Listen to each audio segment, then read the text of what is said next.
කොයිද මන්ද මගේ යතුර? කොයිද මන්ද මගේ පර්ස් එක? කොයිද මන්ද මගේ කණ්ණාඩිය? කොයිද මන්ද මගේ සපත්තු දෙක? කොහොමද ඉංග්‍රීසියෙන් කියන්නේ කොයිද මන්ද කියලා? I wonder where. I wonder where කියලා ඒත් එක්කම ඔබ්ජෙක්ට් එක අපි මෙන්ෂන් කරනවා. one example. කොයිද මන්ද මගේ ෆෝන් එක?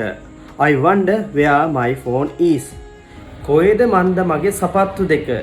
කොයිද මන්ද මගේ සපත්තු දෙක? කොහොමද අපිට අහන්න පුළුවන්? I wonder where my pair of shoes is. I wonder where my pair of shoes is. මගේ යතුර කොයිද මන්ද? මගේ යතුර කොයිද මන්ද?